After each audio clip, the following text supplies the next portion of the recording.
Hello, and welcome to another episode of the Surprise Multiplayer Podcast. I am one of your hosts, John Bellone. In today's episode, Ossie and I discuss the topic of hoarding. This topic is often dramatized on television, but what does it actually mean to have a hoarding disorder? Are there any similarities to other afflictions like ADHD or obsessive compulsive disorder? Finally, we end this episode on a little bit of a lighter note, talking about our thoughts on relationships, how to show love, and of course, the upcoming Valentine's Day. If you're ready, we're ready. Let's roll. So today's episode bore out of something that, for me, I'm doing spring cleaning a little bit early this year. And it's funny, when I think of spring cleaning, I generally think of clothes and just things that I tend to, for one reason or another, want to refresh, change outfits, etc. And I go through this phase of my life where every maybe 3 or 4 years, I do like a real spring cleaning where I'll go through and maybe throw out things that I've been keeping around the house that I know I haven't used. And for whatever reason, I've held on to them and haven't want to actually get rid of them. And then our fearless co-host, who is in Paris today and unable to join us because it's way too early over there. Poor him. Yeah. Brought up the fact that millennials, which again, something I didn't identify myself as until I was told last week by you that I was a millennial. That's you. That millennials tend to hoard things like, I don't know, Apple boxes. Oh, I'm pointing at this, but the camera doesn't follow. Apple boxes, technology things, basically everything on my top shelf there. Right. And I just always thought that's because I was like a nerd and I kept these boxes around. But then I thought more and more about it, and like hoarding as a concept for me is, I've seen the television shows and I know I'm nowhere near as bad as what could be televised even. But for some reason, especially with technology, I grew up with this mindset of like reuse, right? If you have it, don't waste it. And I would acquire things like USB cables, and I'm sure you have as well throughout the years. For me, it's not that USB cable. I'm just going to throw it in a box, and I have this box now underneath my shelf here. And I don't know, I probably have cables in there from 15 years ago that I'm never going to use. But it's taken me, 38 years of my life or however long to realize that, I should just throw it out because it's wasting space. And there's a mental thing in my brain that says like cataloging, like you have this little and I know I have it there too. So I'll just position you to tell me your thoughts. But the one thing I wanted to say is that I've done this several times where I've came and thrown a bunch of things in my life out that I was keeping around that I know I didn't need. 9 times out of 10, very soon after, I end up having to buy something and I need it. And I'm like, God damn it. I wish I would have just kept that thing that sat at the bottom of my shelf for 3, 4, 5 years, because a month later I needed, in the case of the past week, an HDMI cable that was a certain length long. And I went through a buying frenzy on Amazon trying to figure out the right cable to buy. But that's a whole separate story. So my question is, what do you know about hoarding? I know I'm not like Hoarders on the television show Hoarding, but there's something like in the brain that keeps us like, we have some kind of sentimental attachment to certain types of things. So, first of all, disclaimer, I do not claim to be some type of like expert or doctor or psychologist. I looked up a lot of information about hoarding because it's actually an interesting topic, and I share in a lot of the same experiences you have where you keep a cable, you keep like an old piece of equipment. You're like, I'm going to need that someday. And I laugh when you said, when you throw it out, even like almost instantaneously after you throw it out, you're like, damn it, there we go. I need that HDMI cable. So I've experienced that as well, but I did do a little bit of research on hoarding, and there was some interesting things. I don't think anything that that I found is going to be mind blowing to you. The very first thing, I took some notes on the very first thing. If you talk about a light definition of hoarding, a person may begin to hoard, or not definition, explanation rather. A person may begin to hoard because they believe an item they've collected or are considering collected may be valuable or useful at some point in time. Not saying full-fledged hoarding, but this may be the beginnings. So let's dig in a little deeper. So we start looking at, just real quick, that's a pretty like light. That's very light. That's very light. There are a lot of other things that are going to come along. A lot of other research I'm going to relate to you that will make a little bit more of a separation between a real hoarder and what you're doing and what I've done at some point in time in my life. So let's talk about like signs of hoarding, right? Keeping or collecting items. We just talked about that may have little or no monetary value. But then we get into things like finding it hard to categorize or organize items. So you have to tell me if we're checking these boxes, if you qualify as these. Will do. Okay. Having difficulties making decisions. That's normal in my life. You're right. But making decisions specifically about, let's say, should I get rid of a particular item? Absolutely. And I don't think that's what they're referring to. I think they're looking at the sort of psychological breakdown of hoarding, and I think they're broadening it. Oh, the personality of the... Exactly. Okay. Or check. These are signs of a hoarding disorder, things that may be included in a hoarding disorder, right? Keeping and collecting items that may have little or no monetary value. Finding it hard to categorize or organize items. Having difficulty making decisions. You've already said yes. Struggling to manage everyday tasks such as cooking, cleaning, and paying bills.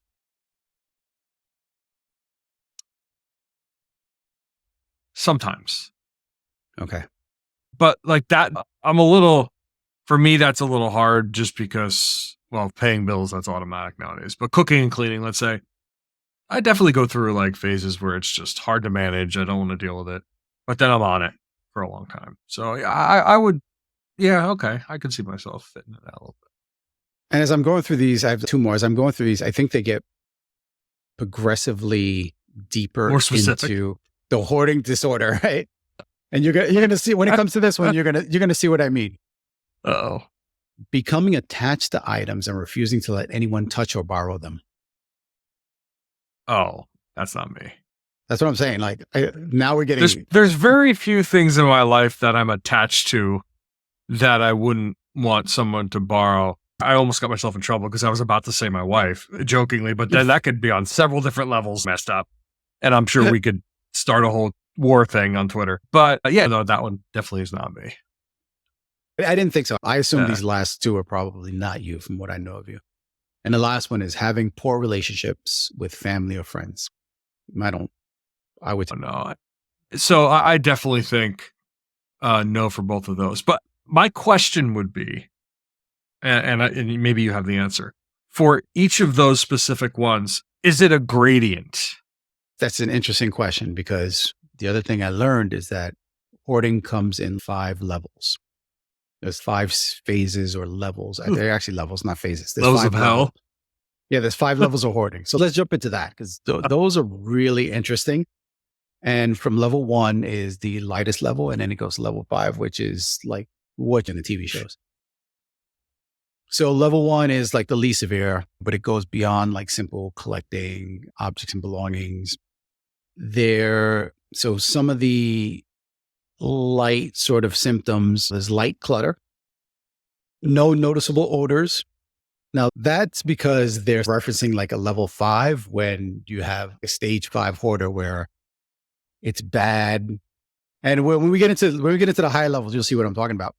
All doorways and staircases are accessible, right? So hold on one second. I'm a little scared because there are parts of my house. Oh boy. Oh boy.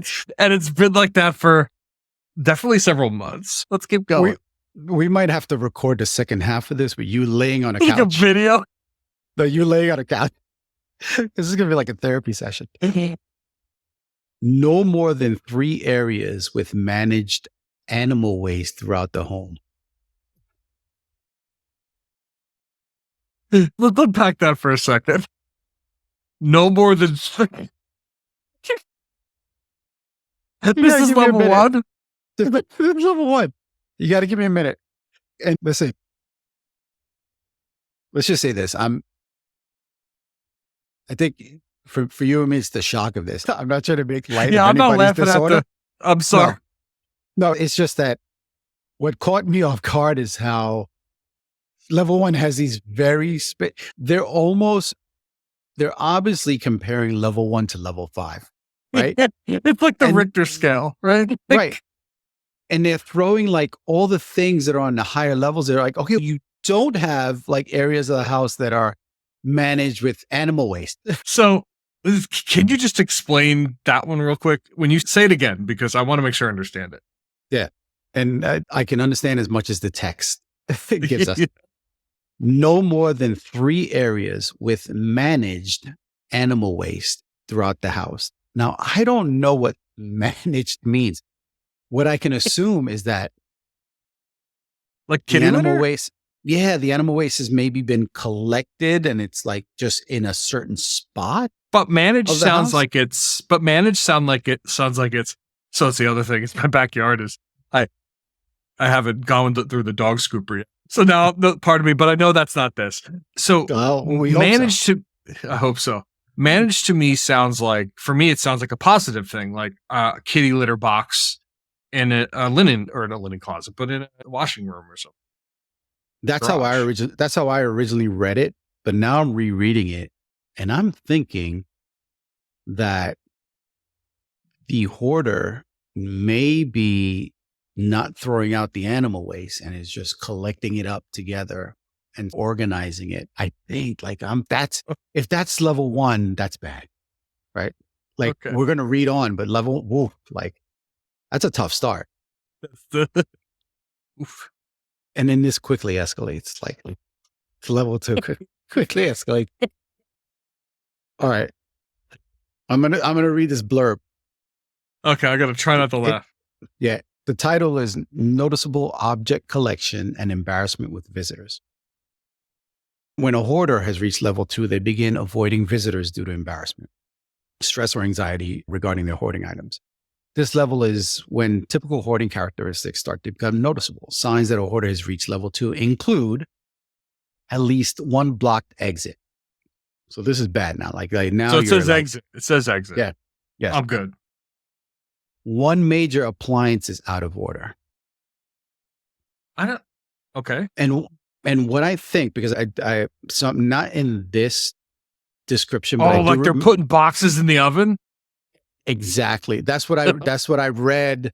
It's not in this description, but I did read someplace else when I was doing the research that sometimes like the appliance will be blocked or they'll use the appliance to store items. The ventilation system has been malfunctioning for at least, man, this is very specific.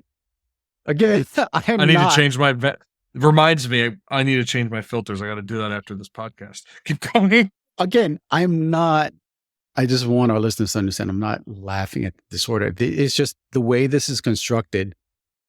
Like I said, level 1 is almost like they took the opposite of the higher level and said, okay, you're not doing this. And now it gets really specific. The ventilation system has been malfunctioning for at least 6 months, creating rooms with no cooling or heating due to clutter. That is okay. So so the way that I hear that is that someone has newspapers, boxes, detritus covering floor vents, or air intake. Yes, that is normal. Except the part that got me was for at least 6 months. Like they're very specific with that. Like they said, all right, listen, at 5 you're good, but you go 6 months, you're level 2. Yeah. Okay. That is okay. Clutter has accumulated in walkways and is noticeably excessive in 1 or more rooms. Yeah, there's definitely some of that might help. And the last one is there's limited housekeeping due to inaccessibility and light mildew exists in bathrooms or kitchens. Oh, not me. Yeah. All right. On to level 3. Odors, poor hygiene, and narrowed hallways. Okay. At this That's level, 3. hoarders... Yeah, this is level 3. There's 5. At this level, hoarders typically have very poor personal hygiene and are suffering from emotional distress. These two situations often contribute to weight control issues. At level 3 hoarder, a level 3 hoarder will become extremely defensive of their living situation when confronted, and often rationalizes their living situation because they cannot see the dangers present within their home. Level 3 hoarding can include the following: clutter and household items accumulating outside of the home. So now it's moved from inside to outside of the home. 2 or more household appliances have been in disrepair for 6 months. Again, with the specificity. Now you're moved on to 2 appliances. 1 area of the home shows light structural damage. Again, I don't know what that means. What does that mean? Structural damage, why? Because of the amount of stuff? The stairs are broken? I don't... You'd have to put a lot of shit. Exactly. That's my point. Break like a floor joist. Is it a door that's broken? Is it like, you're jamming stuff in the spindles? I don't know. I don't get it. I don't know. Did you bust out the drywall because you things in the... That's your fiberglass insulation now, the old newspapers you're collecting. There is, and this level 3 has a few more bullet points. Actually, it's almost double the bullet points. There is an excessive number of pets. Okay. Right? Cat ladies. Yeah. Living spaces have been neglected and cannot be tidied up. Okay, got it. Visible rodent, flea, or spider infestation. Again, sounds gross, but it's, I think, expected. Makes sense. Expected. Yeah. Narrowed hallways. At least 1 unusable bedroom or bathroom. And I think that's probably because they're using the room now to accumulate stuff. Accumulation of excessive dust and dirty clothing. Extremely soiled flooring. Noticeable odors exist in the home. Like, those are not... This one actually... Doesn't sound like... When you first read it, there's no bombs in that one. Right. See, I was just going to say, it seemed a lot less controversial than level 1 and 2. Yeah. Right. Now, level 4. It's titled Structural Damage, Sewage Issues, and Unusable Rooms. Individuals that have reached this level of hoarding often go weeks without bathing. They usually are suffering from mental health crisis and cannot see that their situation is dangerous or unsanitary. Signs that level 4 hoarding is occurring are noticeable mold and mildew throughout the home, structural damage to the home that's at least 6 months old, sewage issues, at least 3 areas with excessive and aging animal waste. It's interesting, 3 areas. Again, very specific. Multiple rooms have become unusable, spoiled and rotting food in kitchen areas, fleas, lice, bed bugs, and other major pest infestations. More than 1 exit is blocked. So now we know that, I think now we can make the assumption that the appliances, bedroom and bathroom that's out of order, basically it's blocked. That's all because of the accumulation of all the shit. It's just being blocked, right? Level 5, this is the last level. It's titled Fire Hazards, No Electricity or Running Water, and Accumulated Human Feces. This is where it gets bad, I guess. As the other ones were bad, but this is the most severe type of hoarding, and individuals at this level may not be able to live in their own home, nor can their home be salvaged for future habitation. Ooh. Oh, wow. That's bad. Human and animal waste is often collected in containers and cannot be disposed of down the toilet, yet remain in and around the home.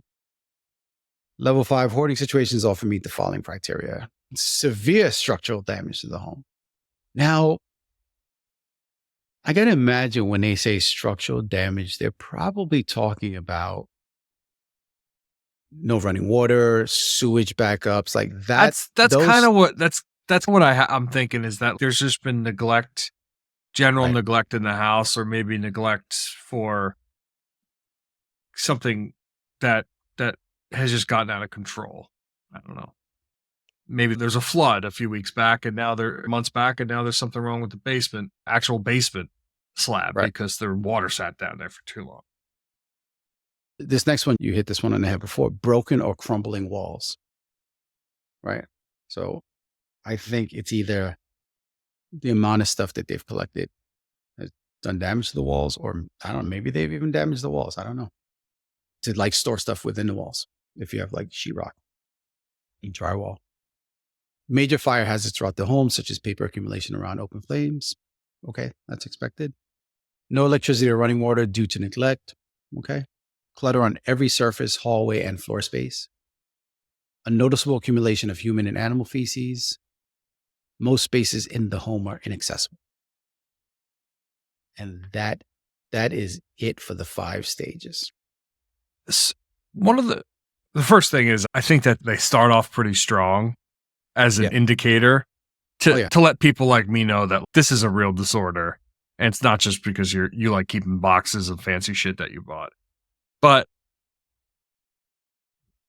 the interesting thing, or at least my question here is now, this is a progressive disease, right? And although sometimes the way it reads is that it deteriorates pretty fast.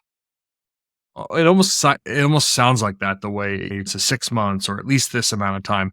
I feel like it would be very hard to do something like that to a house, a modern house, right? Or even a building like you live in 6 months. So everything that I've ever heard about hoarding is it's generally over several years. Yep. And I think so to your point, I think the time frames are definitely put there to help those who may think they have some sort of light disorder, like yourself, right? Because you're collecting items and not throwing them out. And they're like, listen, to your point, hey, 6 months at least, 3 months at least. So I think it's helping those folks who think they may qualify. But to your point, it's a progressing disorder. And if you start light, it can become worse over time. And I don't know how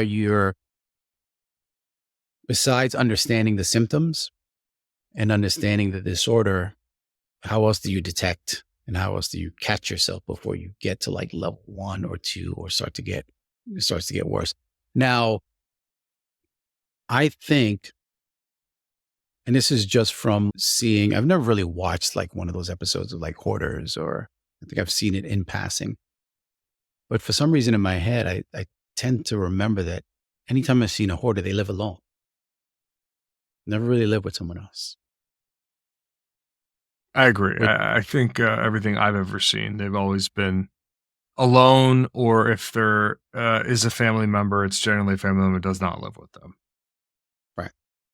So the reason why I brought that up is because I think in my head, it would be harder to become a hoarder if you lived with someone. Right? Because if that person doesn't have the same traits of the disorder and is not at the same stage that you're at, that person's not going to allow it to get to that point. Or it's going to that's true too. That's true too. Or identify it and maybe hope to get the other person some help before it gets to a really bad level. So I was doing the research. I was like, man, this is all like really interesting stuff. Now, some other information I find out, like hoarding disorder, like the actual disorder, not like you and me collecting HDMI cables. Is that like the hoarding disorder? Is that classified as some kind of mental health? So it's like in the family of like depression or something like that, or that's it. That's actually the exact point I was going to get to. It's associated with other mental health conditions. And some of those are like anxiety, ADHD, depression, dementia, OCD, obsessive compulsive personality disorder, and schizophrenia. Also, it could be associated with a lack of executive functioning ability. So inability to pay attention, make decisions, categorize things. And those things are often linked to ADHD. That's an interesting bit, right? Because that's very interesting. Yeah. because I have ADHD, and like you said, that they don't want to, the reluctance to throw things out. I don't want to throw out the HDMI cable because they think I'm going to need it. Maybe that's a symptom or a result of the ADHD, Mm-hmm.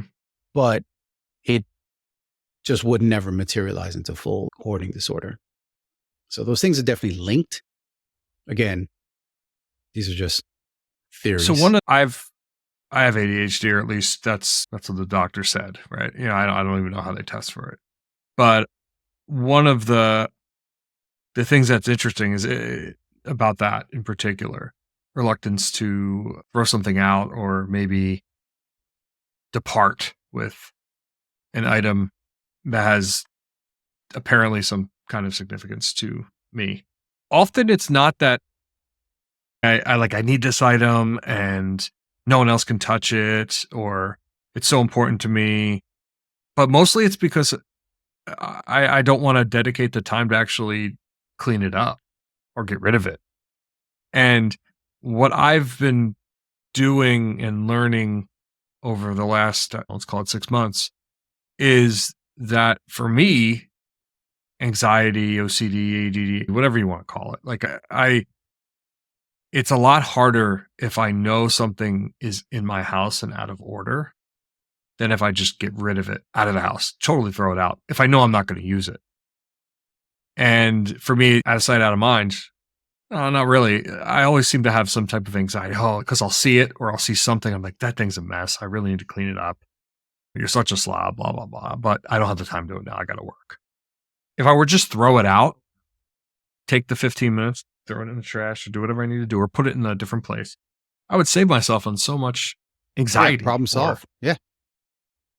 But getting to the point of actually just doing it, for me, that's the hard part.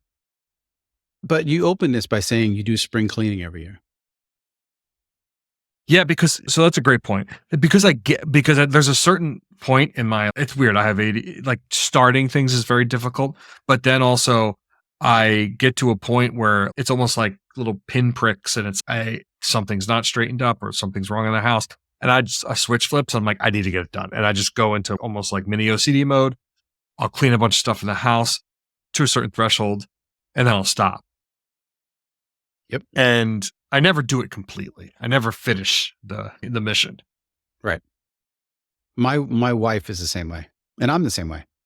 The only difference between my wife and I is that she'll turn to me and be like, man, why did you leave this on the table? I might leave stuff on the table all the time, but then you do this, like, it's usually during the weekend, Saturday or Sunday, like mad dash. Like all of a sudden she notices something on the table and then she's cleaning the windows because the windows are a little bit dirty, or wiping the walls down. I'll do the same thing. Yeah. And I did. So I will do that. Not as often as she does, but what I will do is I will be okay with an item. If I leave like a pair of sneakers in the living room, I'll be okay with that, like there a day or two. But then if it's the sneakers and then something's on the table, like you said, and then something else, and I'm like, all right. It's just these little. Yeah, we have to clean this up. So I think it is, with me, definitely a result of the ADHD.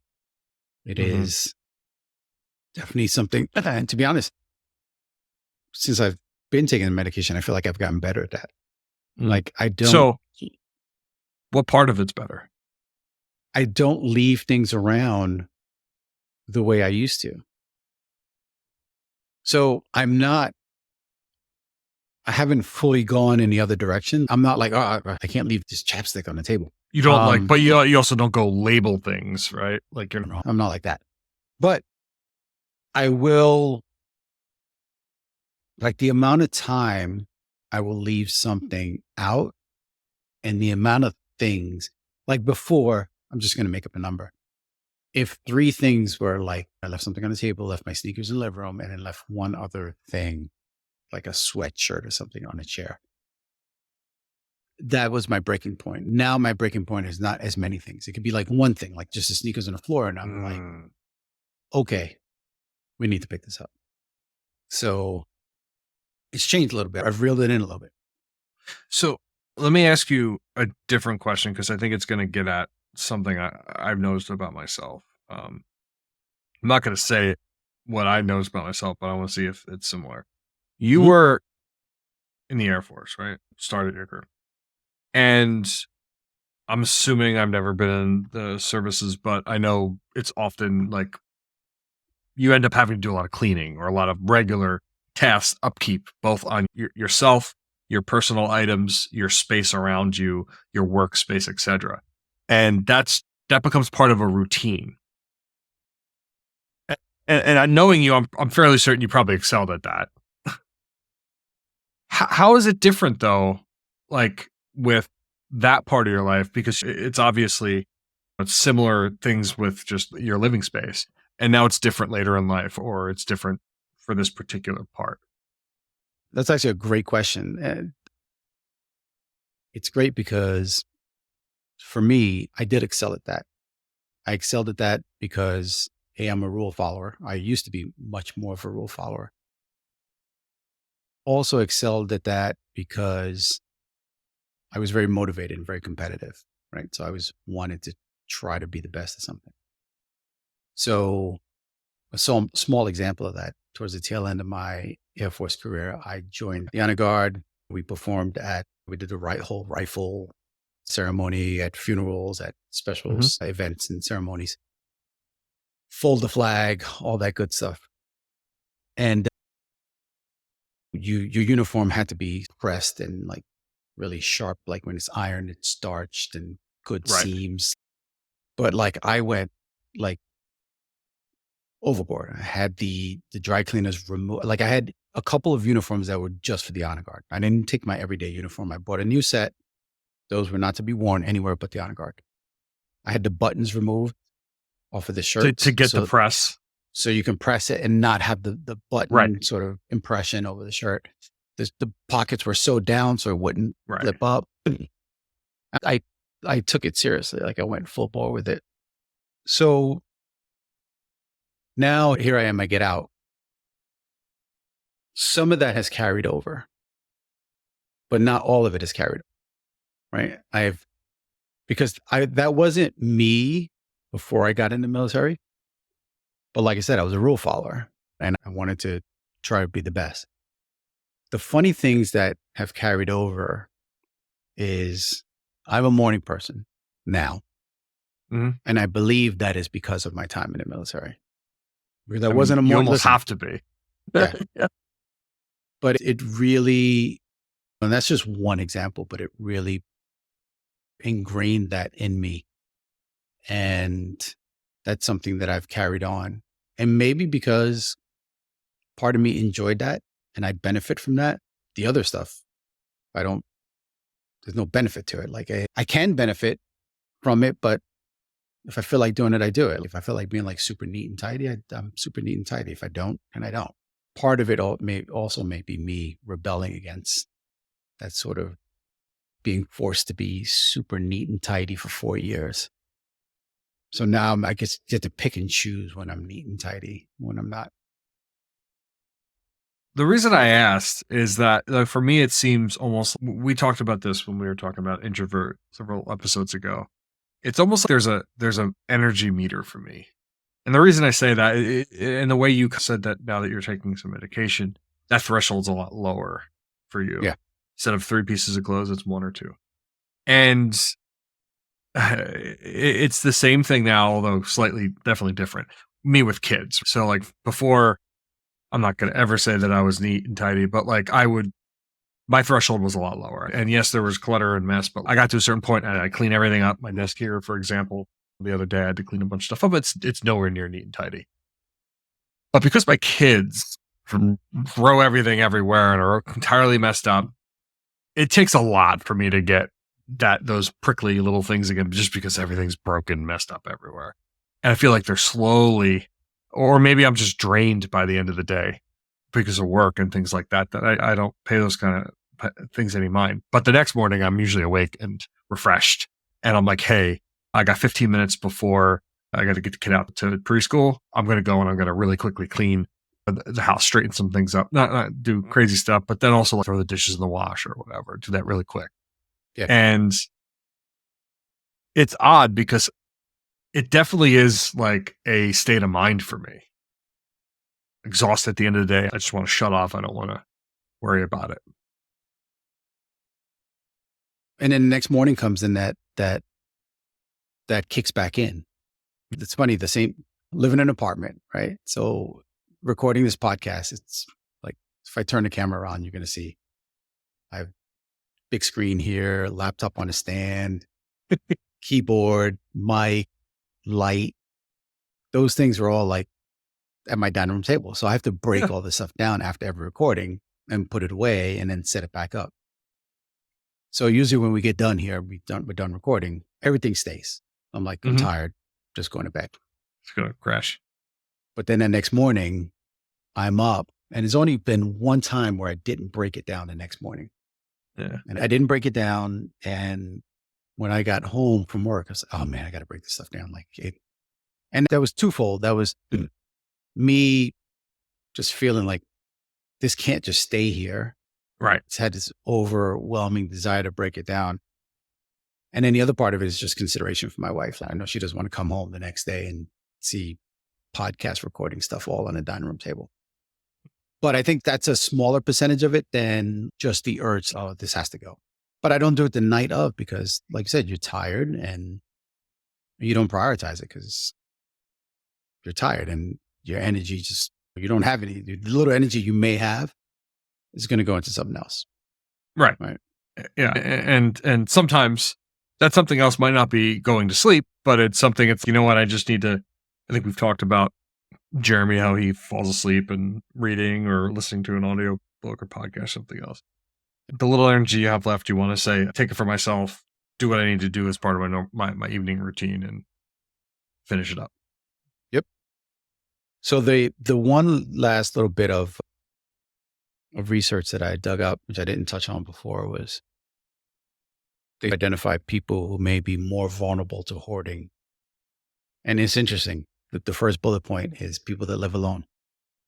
I didn't even, when I brought up that point, I did not remember that was in the notes that I took. People who grew up in a disorganized space. That's not shocking. People who had a difficult or deprived childhood.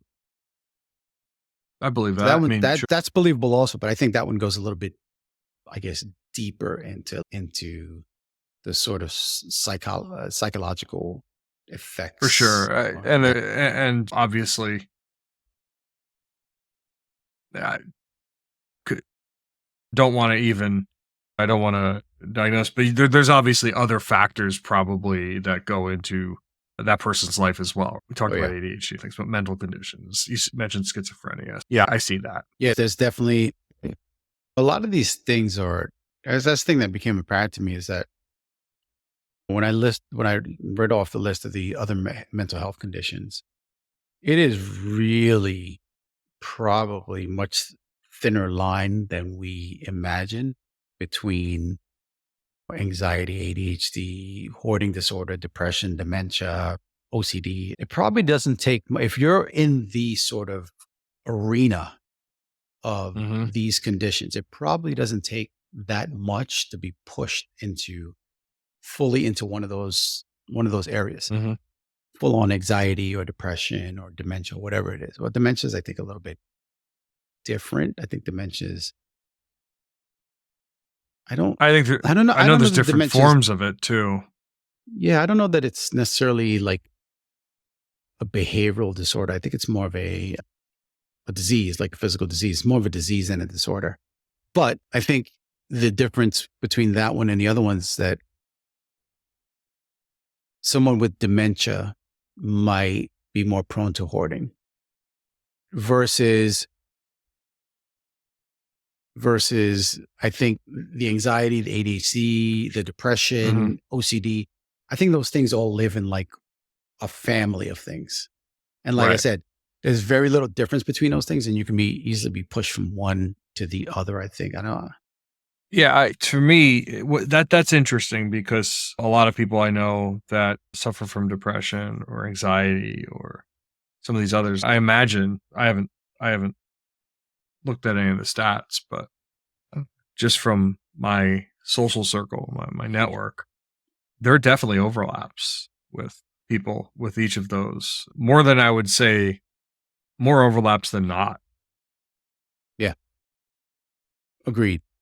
Agreed. I think I share the same experience with the people that I know that have suffered from some of these things. The other one, I think that's probably a little bit of an exception. I think two of these are in their own bucket, which is dementia and schizophrenia. And I think the other ones are just very tightly coupled in their own bucket. So, yeah. So dementia is an interesting one because, again, and dementia to me, and I'm not sure, as I'm not a doctor, but it's almost like a class in and of itself, right? Like mental health, dementia is separate because wouldn't things like trauma or PTSD could have dementia qualities to some of the symptoms, I thought, but maybe dementia itself, that when it's described, is more of a progressive thing. So something that starts, but then generally dementia gets worse. It's not a stable state. Yeah. Yes, absolutely. That I know of it. But I also think that dementia is one of those things that you can be predisposed to. You can have a gene for it that gets passed down. It could be hereditary, passed down through your family. Actually, my wife watched a very interesting show on Netflix. Oh my God, Chris Hemsworth. Okay. Yeah. And he took a test that identified that he was twice as likely, he had the gene for dementia or Alzheimer's, Mm-hmm. twice as likely to develop it because both of his parents carried the gene. So the show was based on him going to experts and changing his lifestyle. He paused his acting career for a while, changing his lifestyle to try to stave off the dementia as long as possible. And the studies show that physical activity, Mm-hmm. Pushing yourself Mm-hmm. to do things outside of like your comfort zone will help stave off the dementia. Using your brain more, being more physically active, using your brain more, challenging yourself both physically and mentally. So the show is based on that. Like every episode is like a different challenge he does. One thing he it was like a tram or something that was stopped and they hung a rope from it, and he lowered himself on the rope and had to climb up the rope. Oh, wow. And it was a long rope. And Chris Hemsworth is he's fit ripped. dude. He's very fit, but he had to work out and practice this. And he had a coach that kind of, coached him through it in order for him to get through it. So he did these sort of physical challenges, these mental challenges, which is it was a very interesting show. But that's how I know that the whole dementia and Alzheimer thing is something that does get passed down. It's genetic, hereditary. I'm sure there are some environmental maybe conditions that can probably either cause you to develop it or exasperate it or bring it on faster. But it's definitely physical trauma, right? So we know that you could CTEs inside of NFL and other sports have caused this. Car crashes, I'm sure. But what's interesting, you mentioned some other trigger, right? And I know this from personal experience that like there tends to be like this just I don't call it, I don't know if it's a trigger, but just rapid, like a point of inflection where there's just a rapid decline. And an expert, but I've seen it happen, and it's difficult, especially. And I could see where, back to the original topic, how at least 6 months, right? Maybe that rapid decline or that point of inflection is something that with all of these kind of things in that family of disorders, bipolar and whatnot, there tends to be a point where it's just, and with depression, you can spiral. With bipolar, you can spiral. Like you just get to a point where you need to, a pressure valve or something needs to release. There's a trigger that ought to becomes an accelerator. And all of a sudden you're like full-fledged. Yeah. That's the scary part, right? Because as much as I may sit here and think that I have my issues just like anybody else, but I count my blessings that there are people that are much worse off than I am. But you also have to be cognizant of the fact that can change at any moment. Like we were talking about triggers and accelerators, it could be something really traumatic that all of a sudden that thing that was dormant inside and lingering comes out and you're in a full-fledged sort of disorder or something. Yeah. And obviously anything medical in nature, those things happen. But one of the things in particular that goes to the Chris Hemsworth, or at least that mental and physical capacity part, often when people finally retire, there's a lot of them things tend to decline quickly. Almost it's because I don't exercise really at all. I need to. I keep saying that. I think we need to do a whole topic on that. Why I can't just get my ass out of this damn chair. But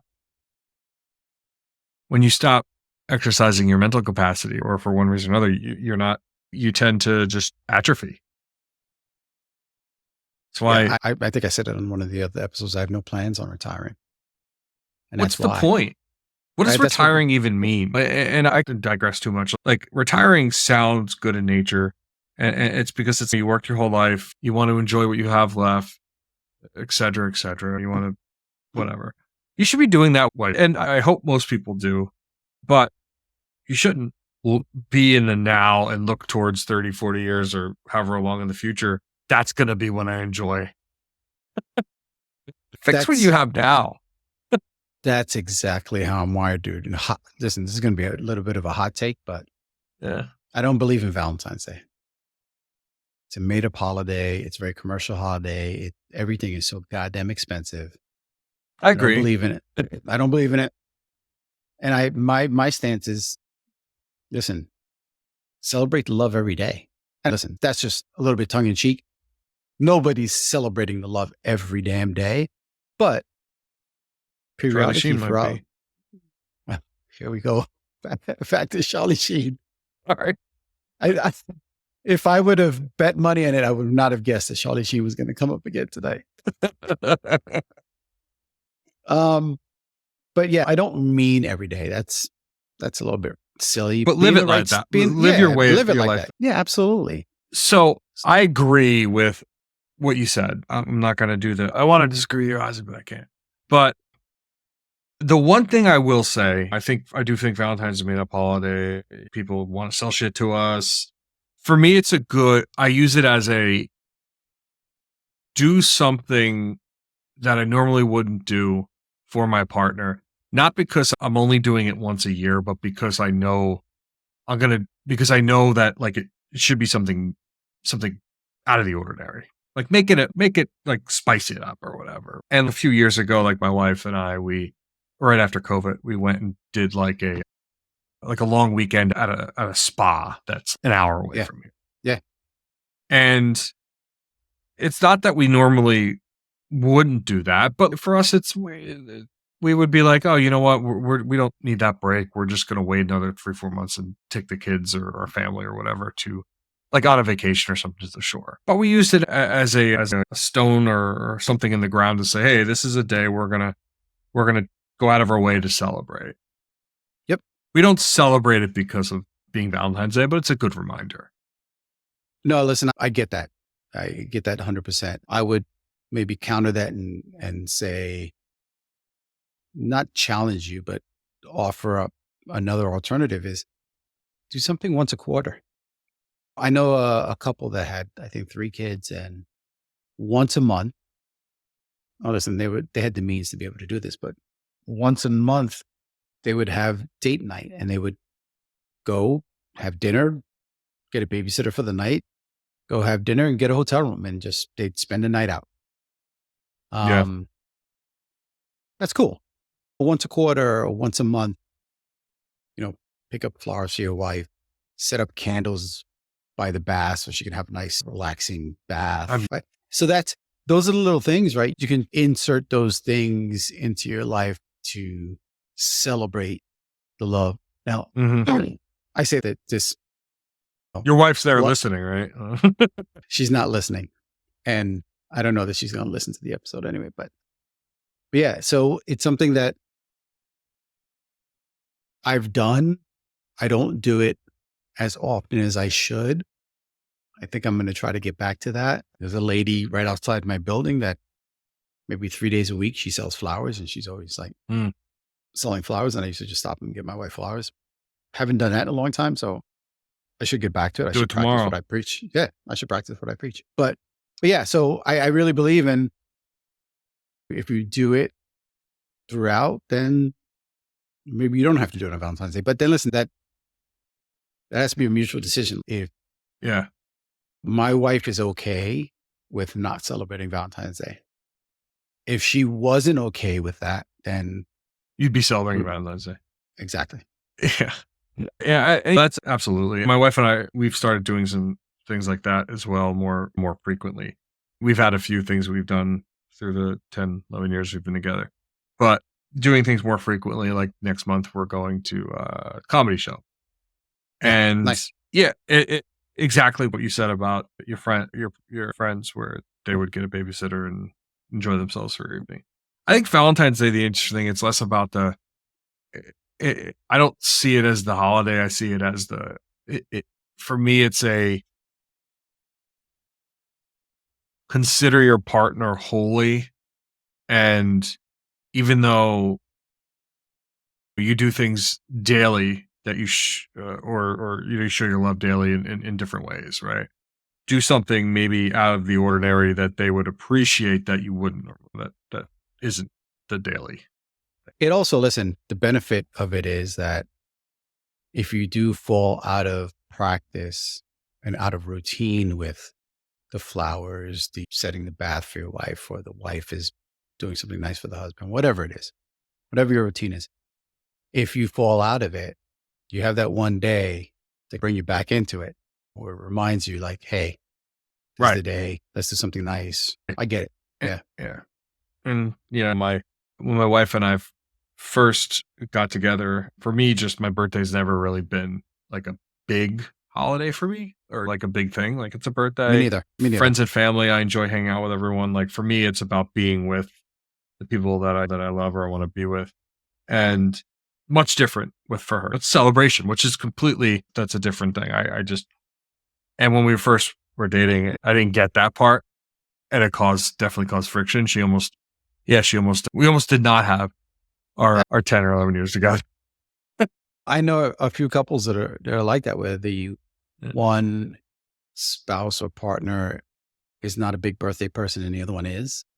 Mm-hmm. And that usually causes a problem. My wife is probably a bigger birthday person than I am. Most people are a bigger birthday person than I am. I'm just not really into celebrating my birthday. Actually, I try not to let most people know my birthday. And someone that works for me found out it was my 50th, and someone found out about it at work, spilled the beans, and we were out to lunch, and they got you like a cake or something cheesy like that. It was the person I work for was out to lunch with us. And that person said, you know what? I want some Baskin Robbins. I want some ice cream. Is there Baskin Robbins nearby? And I was like, hey, it's just winter time, but yeah, okay. Completely oblivious.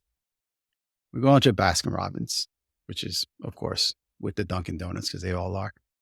And we walk in, and he goes to the refrigerator and pulls out this giant ice cream cake. And my body went into a panic. I was like, no, don't. It was a flex. He was letting you know. I said, don't do it. Don't do it. And he got the birthday cake. We took it into the office, into one of the conference rooms, and started calling everyone into the conference room. And people were coming to the conference room like, oh my God, it's someone's birthday. Whose birthday it is? Whose birthday is it? And I was like, I don't know. We're just enjoying cake. I would refuse to tell anybody it was my birthday. Yeah, I'm okay to celebrate it, but I don't like to really just put it out there and make it a big thing. If Like my family, we celebrate my birthday, and that's fine.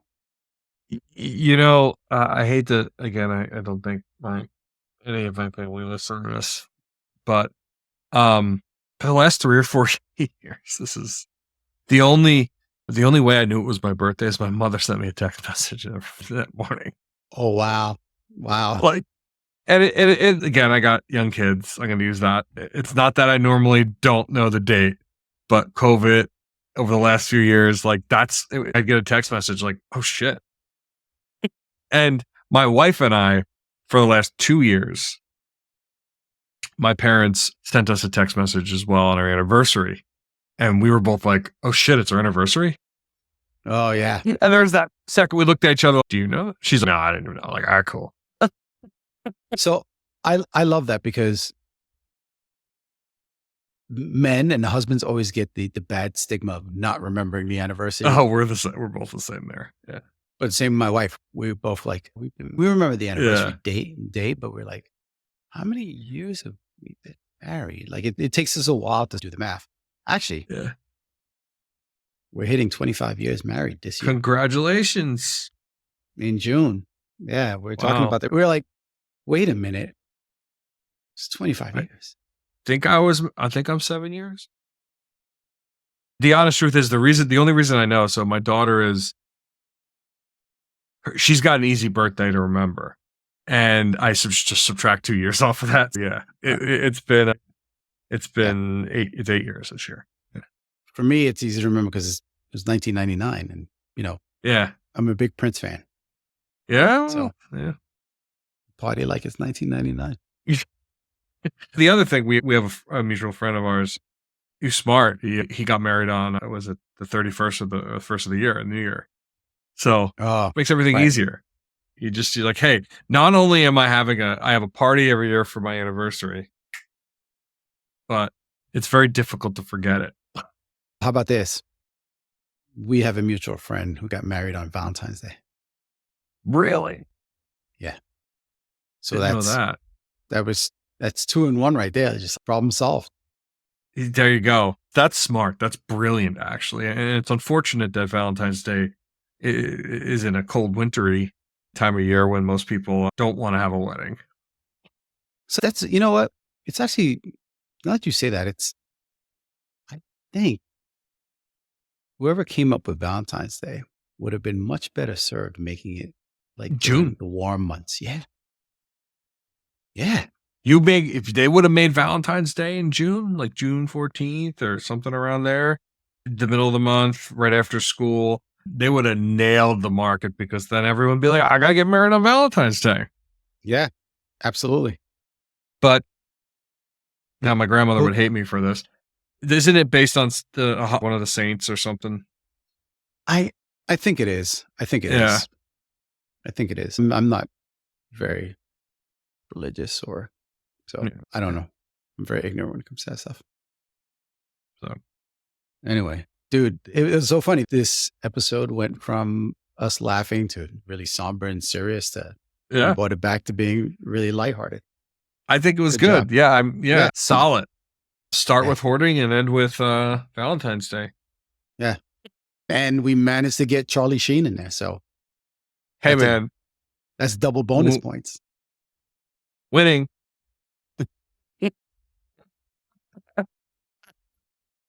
I don't know, man. There was a phase of my life. I definitely bought a t-shirt that said Charlie Sheen, Tiger's Blood winning, airbrushed on a street corner in Boston. I'm sure you have one. I'm not surprised. Yeah. Now that I've learned of your obsession with my Charlie wife Sheen. actually made me get rid of that t-shirt. Oh, that's not right. That's not right. Yeah. There's a line you don't cross when you get married. Everyone's got to grow up. And Charlie Sheen is the line. He's that line. He's the line you don't cross. I just remember what's the movie he was in where he was the Major League with the baseball? Major League, yeah. Yeah, man. Wild thing. Yeah. Anyway, dude. Jeremy, we miss you. Take it easy. See you next week. Jeremy, we miss you. We'll see you next week. That wraps it up for this episode. As a reminder, we can be found on LinkedIn, YouTube, Spotify, Apple Podcasts, and of course our own website, surprisemultiplayer.com. We love feedback. On any of those platforms, feel free to drop us a line, comment, or if you prefer to email, you can reach us at bantercrew@surprisemultiplayer.com. Until next time, keep exploring and stay curious. Thanks for listening.